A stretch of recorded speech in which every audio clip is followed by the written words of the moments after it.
Suicide Zen Forgiveness, the pod that shares the stories of those affected by suicide. Lost a loved one? Attempted it yourself? Did you know that when you share a burden, the load is lightened? Come listen in with your host, Elaine Lindsay. Suicide Zen Forgiveness, the podcast, is for education only. Some of the subject matter could be triggering for those that are newly grieving or in a poor state of mental health. Please call your local suicide hotline or mental health office if you need immediate help. Today's guest is Derick Fage. He's one of the most charming people I know. He's worked on a local lifestyle show for 11 years before he moved to become the host of Breakfast Television Montreal on City TV. A self-proclaimed child at heart, Derick is curious about everyone and everything, and that's a quality that engages the viewers daily. Back in 2012, he was awarded the Queen Elizabeth II Diamond Jubilee Medal for his community work and contributions to charitable organizations. After going public with his personal struggle of living with chronic fecal incontinence since birth, he accepted the role of ambassador and champion for the Canadian Continence Foundation in the hopes of helping others who are living with any number of challenges. Derick is currently with Rogers TV. He's an amazing television host and has been honored multiple times. He's spoken at the Global Forum on Incontinence in Rome, at the Canadian National Conference on Incontinence, and his TEDx talk was in Laval, Quebec. I could go on, but I'd rather introduce you to Derick himself. Thank you so much. I'm so happy that you've joined me here today. You have a very powerful, incredibly emotional, and you're such a genuine person. I don't even want to call it a story. It's your life is, I think, incredibly inspirational, and I don't want to embarrass you but I find everything about you charming and wonderful, and all the people that I meet who know you say exactly the same thing. So one thing you need to know, Derick is 100% the genuine, charming, wonderful human being that sits before you today. So I'm going to stop talking.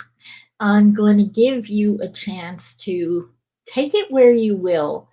We have a number of things we can cover because it's a Suicide Zen Forgiveness podcast. There is always a touch of sadness in our podcast, but there's also humor. And that's one of the things I think you do incredibly well. So, Derick, I give the floor to you. Well, thank you so much, first of all. And wow, what an introduction. I don't know how to follow that up.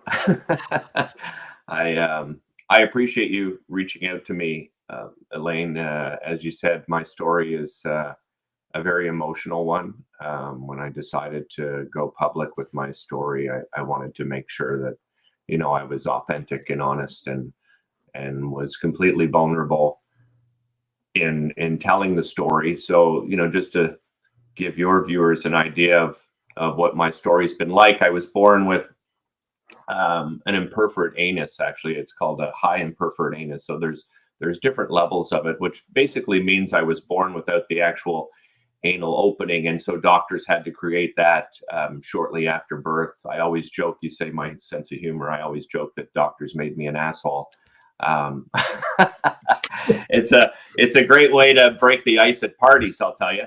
And I was also born without a sphincter muscle. So that combination has led to me living with chronic fecal incontinence my entire life. So to this day, I still wear protection. We're not allowed to call it adult diapers in the Yes, I mean, heaven forbid we be honest and tell someone that, exactly what it is. But that's, I think it's just, it makes people feel uncomfortable. And, when we think of diaper, we think of babies. And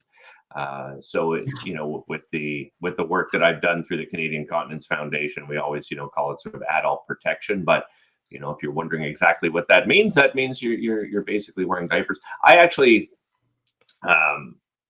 don't wear diapers anymore, but I'll get to that and explain why in just a little bit. I still wear protection, but it's just not convenient with the type of bowel management that I have to deal with on a daily basis. So at birth, of course, when you're, probably, I would say the first 2 years, I really consciously had no idea how serious the issue was. That was really my parents to deal with, and that's going back over 50 years ago now. So you can imagine, it's not a very common thing, right? I think it's about 1 in every 6,000 births have some sort of imperforate anus. Some, as I said, are worse than others. I just happen to be at the high end of that. And so they had to really deal with, I had a colostomy for some time, which basically means, they put an incision in your stomach, they bring out the intestine, they cut it, and then they put a tube on it, and then you go through a bag, and there was many complications. My mom had to take me to the emergency room on multiple occasions. We had issues where the intestine had fallen out of the tube and gone back inside of me, which created some pretty massive infection. So again, I've always felt that my parents had the most difficult time, certainly, surrounding this medical condition until I reached probably kindergarten into grade 1. So of course, everybody's in diapers when they're a baby. So, I was no different than any other child. But of course, when I got into kindergarten and probably more into grade 1, where everybody started, getting out of diapers and they were properly potty trained and so forth, I realized that, I'm pretty much the only young child wearing diapers still at the time. My parents had to go to the elementary school that I was in. I went to Greenbank Public School and Knoxdale Public School in Nepean, and they had to explain what the condition was. I actually got a key to the staff bathroom so that I could keep my diapers in there. And I didn't, if I had an emergency, I could run to the staff bathroom and have the bathroom to myself. Yeah, and so, people were certainly very understanding. By that, I mean the adults. The children, much different, as you know. When they find a weakness sometimes in people, they take advantage of that weakness, and that's when my difficult time began. It wasn't something I could necessarily hide all the time, regardless of wearing a diaper. I would have severe diarrhea. Many people that are actually born with imperforate anus also have other issues. So a lot of stomach issues, IBS, and that kind of things, which I have. So, the combination of those two things is pretty difficult. And you want to, be a kid like everyone else. There's certain things, there's things I should have stayed away from: sugar and spicy food and fried food and on. But, you see your brother and your sisters, eating those things, and you feel like you're being left out if you don't have the same advantage to enjoy that. So I did things I shouldn't have done. I consumed things I shouldn't have consumed, and I suffered the consequences, and then had very embarrassing moments in school where kids could smell me. Unfortunately, when you have a condition like that, you don't necessarily smell yourself after a while. You kind of get used to your own, whether it's body odor or whether it's feces. Like myself, we can't necessarily smell it like others. So I found myself in a position where I was bullied relentlessly, both verbally and physically. So those first few years in school were very difficult, Elaine, for sure. Oh my God. It was interesting too, because for someone that was so afraid to be around other people, I also loved people. I was a very hyperactive kid. My mom would joke with me years later in life and say, if Ritalin was popular, back then, I probably would have been on maximum dosage of it, because that's sort of that's what we try to do with kids. Where, I had a guest on the show many, many years ago, and he actually described that hyperactivity as a gift. And Yeah. that was the first time I've ever heard somebody explain it that way. And I think it was a bit of a relief for me, because he said, having that kind of hyperactivity brings a ton of energy. And what we should be doing as parents or as role models is just encouraging young people to find somewhere to use that energy, Channel it. instead of stifling it. Yeah. Get them involved in sports or acting, or whatever it happens to be, the arts of some kind, or music. There is an outlet. We just have to work as a team to figure out what that outlet was. So as a hyperactive kid who loved attention, it was a real conflict for me, because I also didn't want attention, because I didn't want people to find out, what my medical condition was. Yeah. Wow. Just that's a lot to handle for a child. And in a way, your gift of being hyperactive helped you get through all the horrible bits of bullying and the physicality of that, and having to put up with that extra energy is also really important, because just the IBS, not even counting the incontinence, that can be so draining and so tiring. You needed that extra energy. I think. agree. I know.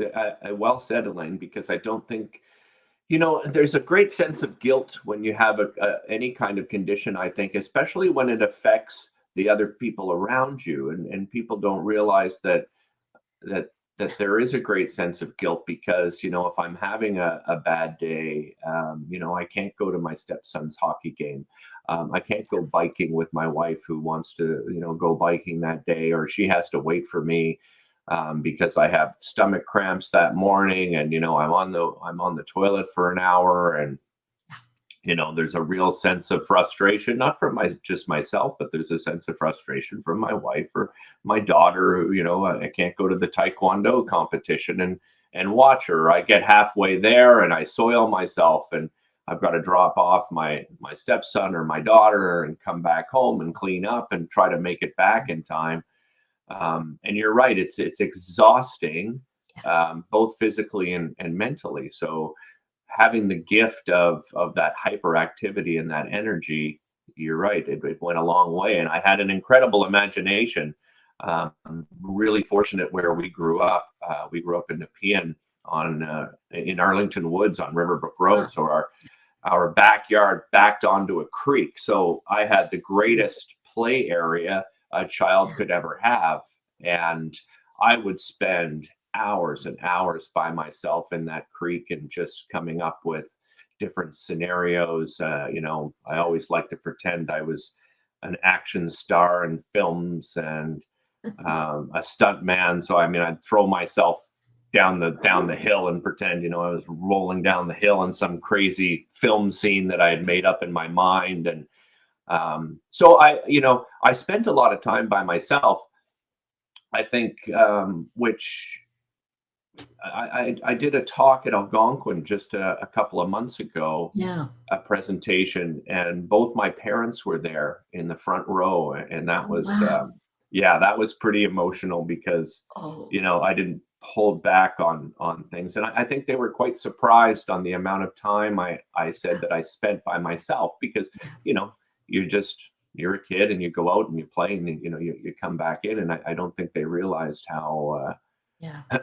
how isolated I made myself. But again, without them, they were a great support system, Elaine. I can't say enough about my parents and my brother and my sisters and my extended family. Yeah.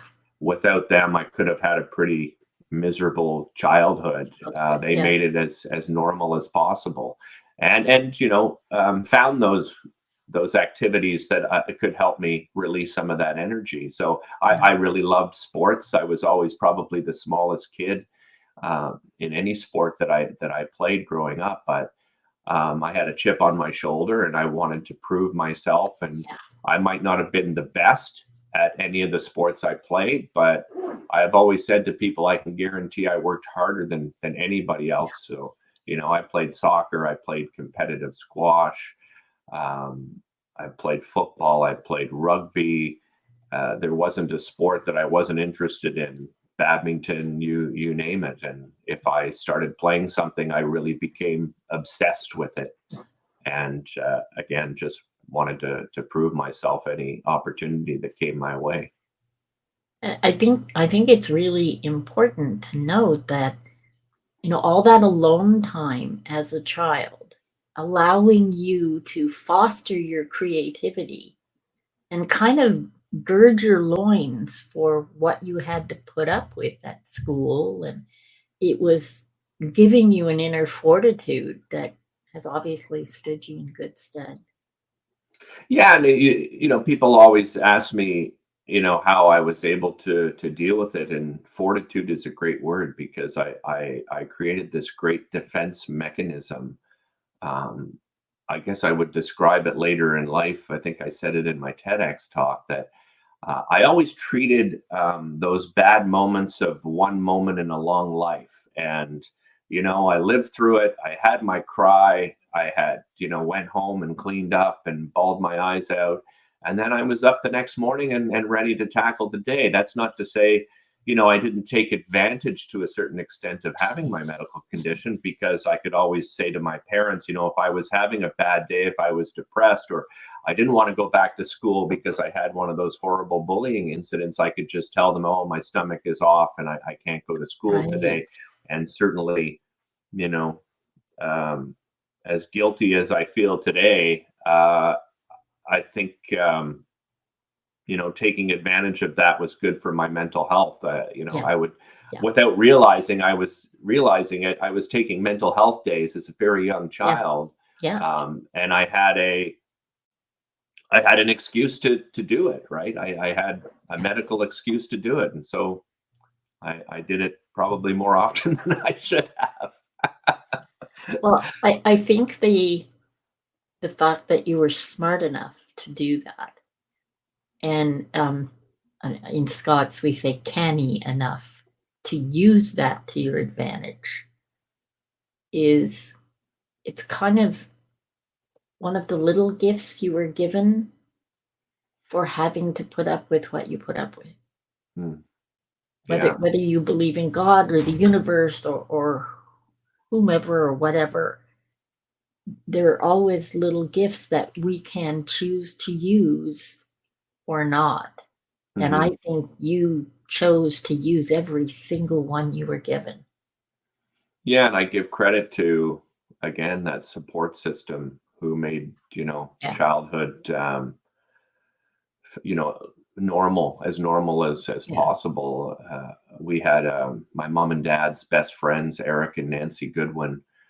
They had three lovely young boys, Glenn, Tom, and Dave, and we would go to their cottage each and every summer for extended periods of time, and that became sort of my little sanctuary. I could not wait for school to end and be able to go to that cottage and get away from everything and everyone. And it was just our two families together. Those boys never questioned anything about my condition. I don't know if I call them my aunt and my uncle. Yes. I don't know if they ever sat down and talked to the boys. I've actually never asked them. Now that I'm saying it, I wonder, they're still around today, Nancy and Eric Goodwin, and I don't know what I would have done without that friendship. Awesome. As you got into, well, the older grades, grade 7, grade 8, and moving on to high school. That had to be terrifying. Oh, yeah, it was. You know, my brother and I were very, very close. We remain incredibly close. But I really wanted to find sort of a best friend, right? I think we all strive for that relationship with a stranger that we've never met Yeah. before that's going to be part of our lives. And I was very reluctant to have a best friend because I didn't want I craved the attention and friendship, but I didn't want to get too close because I didn't want this dirty little secret to be known. But I met my best friend Gary Fields in grade 7. I've always described it as like a scene of a movie. I was rushing to class, and it was the first week of school. It was Leslie Park Public School, a middle school in Nepean, and I came around a corner and I ran into this young man. And books went flying, and I was completely flustered and grabbing the books and apologizing like the good Canadian I am over and over again. And and Gary was just, no, it's okay, and he's helping pick up the books, and he introduces himself and, hi, I'm Gary, now what's your name? And boy, we just became fast friends. I would find out, I think it was probably about 3 years later, but that Gary's father was living with Crohn's and colitis. So I think Okay. Gary had that understanding and that caring about him and empathy that was just born within him because he had seen his own father going through struggles. But Gary was the first friend I actually sat down with, and I told him about my medical condition, and he just went, "Oh, okay. You want to play?" Like he didn't care. Like it didn't faze him at all. And he became really my rock for many, many years. Gary and I were inseparable. We loved all the same things, had the same sense of humor, loved our martial arts films. We watched some of the worst martial arts films known to mankind. Seriously. Oh, absolutely. Every single one of them. We just loved them. And Gary was so special in that, let's say we would go, I've told this story many times, but, we would go to the movies together, and I would have an accident sitting in the theater, and I would lean over to Gary and say, "Oh, man, I'm so sorry." And again, the guilt, right? I'm so sorry. I've had an accident. I've got to go home. We're in the middle of a movie that we just paid for, Yeah. and I have to leave. And Gary's like, "No problem." And he would walk behind me so that people couldn't see I soiled myself. And I would go to the washroom and clean up as best I could, and then all the way home. It was a fairly long walk home, probably a 20-minute walk home, and Gary would walk behind me the whole way home, so that no one could see that I soiled myself. And I was saying to you, I sort of went from diapers to deciding that it wasn't manageable to walk around with a knapsack all the time. Yeah. With 6 or 7 diapers, because with this condition, it's basically constant, It's right? 24/7. Yeah. Well, yeah, you don't have a Yes. sphincter muscle, so there's nothing there to hold anything up. So you have to be protected at all times. So if I'm going out often, I might have to change 6 or 7 times, in like a 2-hour period of being out somewhere. So Yeah. what I started to do is just making pads with toilet paper, because it was readily available everywhere. It was flushable, right?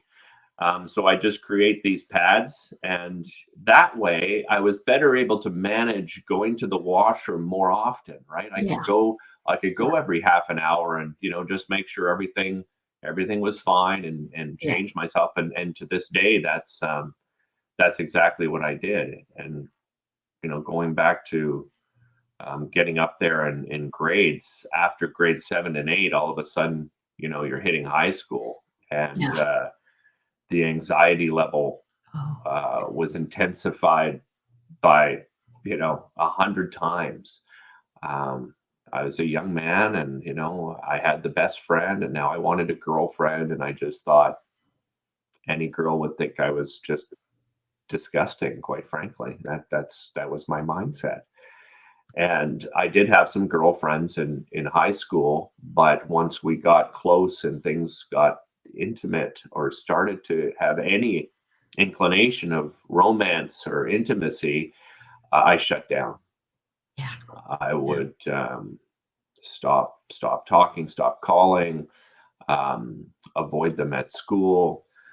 Again, so desperate for a girlfriend, I didn't break up with any of them. They broke up with me because I had ruined the relationship. Pushed them Really. away. Yeah. And yeah, that was into my late teens, Elaine, in my early 20s. That was my darkest times for sure. I started, I was smoking marijuana on a daily basis. I was drinking as well to excess at times, to self-medicate, to sort of turn off the world. That's numb you. yeah, pretty much. That's pretty much it. And I had a great ability of, I was one of those people that have really high highs and then really low lows. But I had a great ability during those low lows to pretend everything was okay. And I would put a smile on my face and go out, and people ask how I was. I was great, thanks, great. Yeah. And to that, I still say that, I still have that answer to everybody today, but thankfully I actually mean it now. Yeah. But then, because I'm extremely grateful where I find myself in life, but back then, it was a lie, and I wasn't great. I fooled myself into thinking that, oh, you know what, I was just, bummed out. No, I was severely depressed. Yes. And Gary and I were living together on Macy Boulevard, the corner of Carling and Kirkwood, right across from Hampton Park Plaza. And we had this beautiful 2-bedroom apartment, and life probably looked good from the outside to everybody, including Gary. Probably thought, that I was happy because I told him I was. Yeah. But I planned my own suicide. I had fallen into this depression, and the numbing from the alcohol and the marijuana wasn't enough. And so I had some pills. I brought a plastic bag into my bedroom and an elastic, and I had drank in excess that evening into the night. Gary was going to school, so he was studying quite a bit. He was in architecture, so he was constantly in his room drawing and so forth. So I just quietly thought, I'm just going to take these pills and put this bag over my head and put the elastic around, and just hopefully the pills would put me to sleep and I wouldn't wake up. And thankfully, I was obviously very upset. I was in tears with sort of the planning and knowing that, I wasn't going to wake up the next morning. And thank goodness, Elaine, I had this sort of epiphany where I started thinking about, all those people that invested so much to make my childhood and my life meaningful and happy. And I thought, what would this do to my mother and father? What would this do to, my brother and my sisters and my granny, who I had a close relationship? She was still alive, and I realized I would ruin their lives. I think we forget that when we have these thoughts and moments in our head, we forget that people have invested a lot of time and love into us. And although we may not feel very good about ourselves, there are people out there that believe in us and that love us. And I decided then and there that I would start, sharing more with the friends that I had, and just give them a better understanding of what I was going through. I never told anyone um, until I went public many years ago. Like, even my best friend Gary, who was down the hall, whose life I would have absolutely destroyed. Oh my God, yeah. Um, I didn't tell him, like, I didn't share with him until, I was, I guess, in my mid 40s when I came out public, early 40s, mid 40s. And Gary was quite shocked. Um, I felt guilty that I didn't approach him, because he could have helped for sure, and he would have. Certainly felt guilty I didn't approach my brother, my mom and dad, who I've always remained close with. And as I started telling a few, just sharing more honestly with some of my closer friends, Paul and Sheila and Sean and Darcy, and all those people I was close with at the time, it made it a little bit easier. Made it a little bit easier, for sure. My heart breaks for the young you, because it's so horrible. And I really would like you to put that guilt burden down, because you're still carrying it and you have nothing to be guilty about. The unfortunate thing about when we're suicidal, we don't necessarily want to end our lives. And that's why some people think, oh my God, it's so selfish. You're not thinking of the people you're leaving behind. But the fact is, you're not thinking of leaving people. You're thinking of ending your own pain. Mm-hmm. And that's a really crucial point, because for many, many years, yes, engulfed in guilt. And most of the guests I talk to feel the same way. And yet, it's not about that. Mm. And until you become a suicide survivor or one left behind, you can't really understand and take in those around you and begin to put them first. Because not everybody gets to a place where they can be so happy and have a full life like you do. Mm-hmm. And it can be more difficult to make the choice to choose life every day. Yeah, I'm certainly glad I did, Elaine. That's for sure, because life is. I'm so grateful, to as I said, when I was a child, Elaine, what did I want to do? I wanted to be a television and film actor. Yes. And you are. to do television for 19 years. This is my 19th year now. I just can't believe it. People will often ask me where I get my energy from. Certainly, a big part of it is to have the opportunity to walk through those doors I mean, Montreal was a wonderful experience, no regrets. Yeah. It was challenging. Monica, my wife, stayed here in Ottawa, as well as my daughter and my stepson, and I commuted back and forth every weekend. So that was a huge challenge. But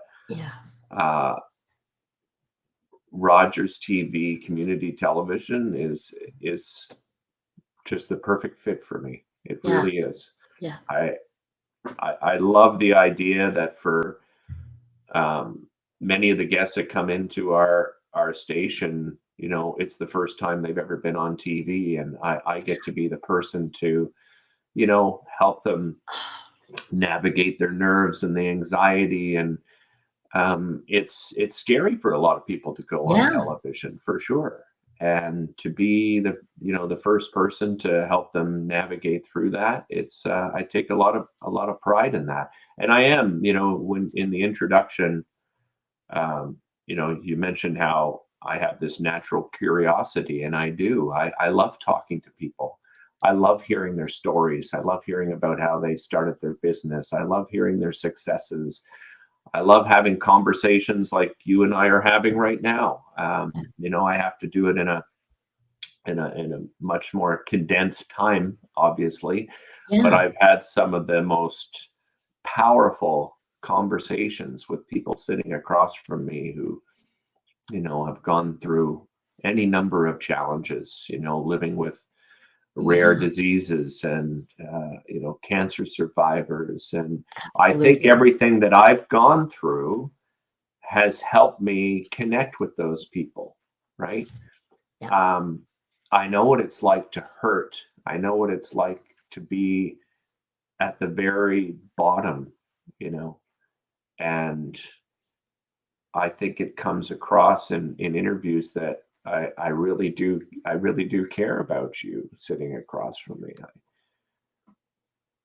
I I don't think there's anyone anywhere that could possibly doubt that. Yeah, it's a gift, right? You It have is to a look at gift. it as a gift.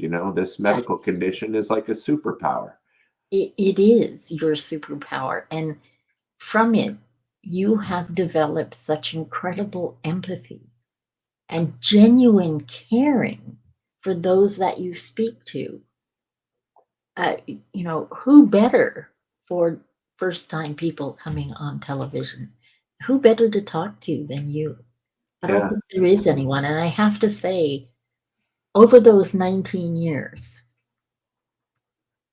whether you were here in Ottawa, which we all love, or you went to Montreal, they loved it too. We were sad because we didn't have you, but we got you back. So that's I'm so happy to be when they asked me to come back to host Daytime. Oh my goodness. Can't tell you what that feeling was like walking through those doors. It was just magical. And people don't realize that we're a volunteer driven television station as well. So outside of myself, it's a paid position, and my producer and director Stan, everybody else is a just volunteer. volunteer. Yeah. Yeah, and the beauty of that is that everybody wants to be there because they love the atmosphere. I love Montreal was interesting because it was a 3-hour show, right? And we had a news Yeah. wheel, so it was news, weather, sports, and interspersed with interviews. So our guests didn't necessarily meet each other, right? Because they were interspersed throughout Right. that 3 hours. Yeah. Where on daytime, all of our guests arrive a half hour before we go live, and they sit in that green room. And that green room, I've always described it, it's a magical place. Yeah. Because you have people that have been on TV before, and they're supporting the person that's, Yeah. going on for their first time. Everybody's networking together. We did the show virtually during the pandemic, and we condensed it to a half-hour show, and it was all virtual. There's nothing like having people in that green room and then bringing them into studio. Oh, yeah. And our volunteers do such an amazing job of making everybody feel comfortable. I love the idea that I get to meet all the guests before they come on the show with me, to give them that sort of sense of comfort, and to let them know, to go through all the content. I still write all my notes down by hand to make sure that I have done, as much research as possible. And I know it's only a 7-minute segment, but I want to make sure that that person's going to shine. So if you're nervous on TV and I haven't done my homework, I can't properly prompt you into Right. all of the things that you're an expert about, right? Because that's what my job is to make people shine. And it's so great to be back. I mean, that was interesting how I got that show. Again, a nerve-wracking experience because, live television for somebody that lives with incontinence. Oh, wow. Yeah. There's some anxiety involved in that. And, I told you how much I love sports. I also fell in love with acting and theater, and throughout high school. Yes. I was on, Iron Soldier comes to mind. Yeah, that's one of the movies. I did a Brett Kelly film that I did. I've been involved in a few of Brett Kelly's films. He does such a great job of giving people opportunities, and I've done some, voices for video games. and that kind of thing as well. And but theater was a lot of fun. I was on the improv team in high school. I was on the assembly committee as well. So I would write and direct and act and short plays. And I just love that experience. Again, that was an outlet. My parents sent me to a week's long day camp, which was sort of a summer drama camp. Yeah. And I loved it. Again, a nice escape too, right, Elaine? Because you get to be somebody else for a period of time, right, when you're acting. And I think I like that. But at the same time, this opportunity with Rogers, I think what was so fulfilling is they wanted me to be me, right? You're not acting. They hired you to be yourself. And there's no greater compliment than that. That's for sure. I actually competed against 4 other people for the opportunity to become the host. So going back 19 years ago, they had a contest to replace Jeff Mahler at the time. Jeff Mahler was going back into radio, and he and Kirsten Johnston had been hosting. And I was going to one of us was going to replace Jeff. So I competed against 4 other people. It was pretty exciting because our photos were in the Ottawa Sun, and it's, it had a little article about, vote for your favorite host. And we all were going to get an opportunity to host the show alongside Kirsten, a 1-hour block. And then people could vote online for their favorite host. And I had a great amount of support. I actually got the most votes. I think it came down to management did say they had the ability to choose themselves, but I ended up getting the most votes, and I didn't even know it was really a paid position. For the first actual 3 or 4 years, I worked full time at my father's accounting firm and then part time at Rogers. So I was doing about 10-hour days. They were just down the street from each other. So I was very fortunate in that I could bounce back and forth between the 2 jobs. And then when TL and I started co-hosting together, there was just, again, that magic. We clicked so well. We fed off each other, same sense of humor. We could pick on each other, and there were never any hard feelings. We had so much fun. And then Rogers offered to bring both of us on full time. And that was, I asked them, probably drove Lynn Whitehead, my executive producer, absolutely crazy, because probably every month I would say, hey, by the way, if there's ever an opportunity for full time, I would love to come full time. And that eventually came around, and Rogers has always been so good to me, and just expanded my skills, really, being in it for so long. This past municipal election, I did all 24 debates, which I had never done. I've moderated panels before, but certainly never moderated debates before, and I love that. I'm a bit of a political junkie. So to be able to immerse myself in that was a lot of fun. And last summer, City News asked if I could fill in for Rob Snow on radio. And again, that's right.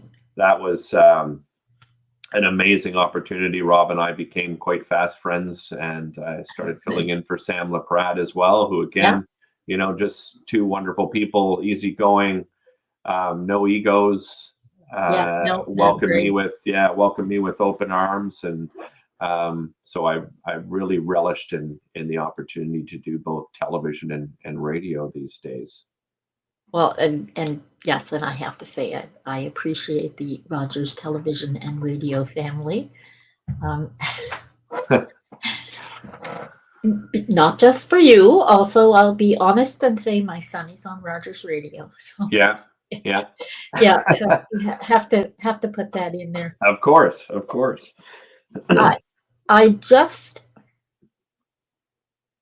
I'm not often, but I seem to be at a loss for words.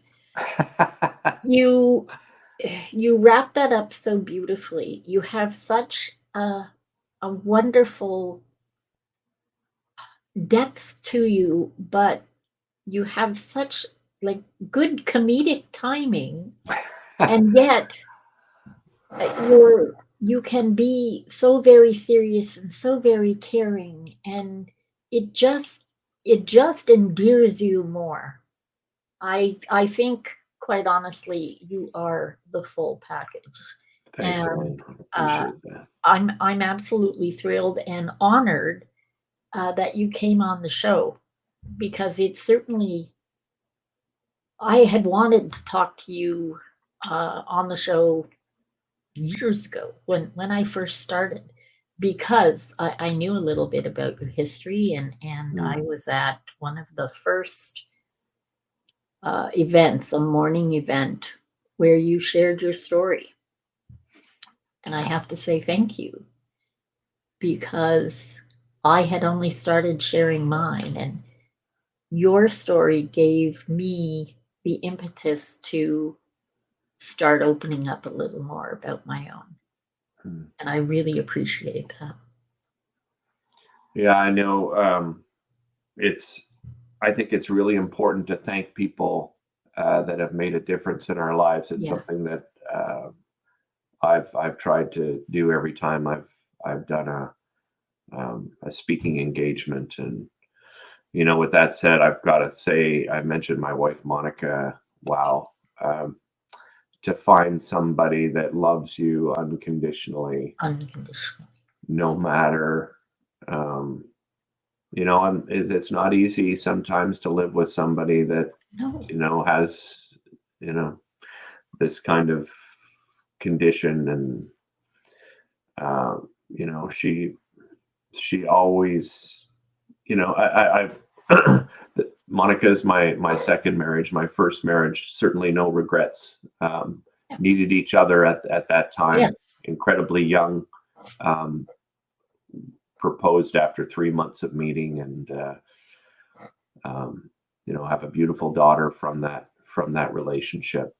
But we grew apart for sure. Yeah. And to find Monica later on in life is just being the perfect person for me in every way imaginable. No one that I'd ever been with before called me handsome, called me sexy, made me feel attractive like Monica has. She says it to me often, and it means the world to me. And as far as Elaine, considering this condition as a gift, I think one of the gifts is, and I've said this before, is that when Monica and I are intimate, it's magical every single time. Every single time. It's the most amazing feeling to have somebody that, is still attracted to you regardless of your situation. And she's taught me so much about myself and taught me skills I never thought I would learn. She's like, Monica can do anything. She's an electrician, a plumber, a drywaller, a mother, wonderful companion. I mean, she's just the whole package. She absolutely is. And as Monica knows, I'm a big fangirl. But maybe what you don't know as much is she just doesn't tell you those things. She tells us those things too, how wonderful you are. And the love between you two is so incredibly obvious. It permeates the air around you. Yeah, if people ask me to, which I love to do, I've emceed hundreds of events, charitable events, nonprofit events, and so forth. And the only thing I ever ask is that Monica is there by my side. Yes. And she is, and we've been so fortunate to go to so many incredible events and get to know. I mean, in the position I find myself in, the two of us have gotten to know our community so well. I mean, we're so fortunate that we just know everybody. People always ask us, well, what restaurant should I go to? What was this event like? Hey, what's coming up this weekend? And it's nice to feel like you're kind of the go-to person every now and then for your friends and family. Absolutely. Absolutely. And what a gift that is for our community. That the two of you are not only so involved, but are so enthusiastic about being so involved. Oh, I just love this city. This is a great, for people, it's always been, people have termed it, the city that fun forgot, and that it closes down at 5 p.m. And I've always said, it's not just this, it's not just where you're living, it's who you surround yourself with. Absolutely. You have to bring the fun to the party, wherever the party may be. 100%, Elaine, 100%. And we've come, I've loved watching this city grow. We've grown exponentially, in particular in the last 2 decades. If I just look at the restaurant scene in itself, just been amazing. And I understand the criticism, going back 30, 40 years ago, it was steakhouses and roadhouses, and you didn't really have, a lot of variety. Yeah. But now we are, we have some of the greatest restaurants in North America in this city. Absolutely. And every type of food there is on the planet Earth, you can find right here in our city. Well, just a wonderful community too, right? The chefs in this community, sure, they compete against each other because that's the nature of any industry. But, when you call upon them to step up and to help out with a charity and, help out with an event, really always musicians and artists, same thing in this city, same thing. Yeah, I think we're incredibly lucky that way, that as much as Ottawa has grown and is so metropolitan now, it still has that small town feel. Oh, absolutely. Yeah. It's what I love most about Ottawa, is that feeling of still being a small town, but turning into a big city at the same time. Absolutely. I realized I've kept you well over time. It's okay. I don't mind. It's so wonderful to have you as my guest. And I'm hoping somewhere down the line we'll get you back.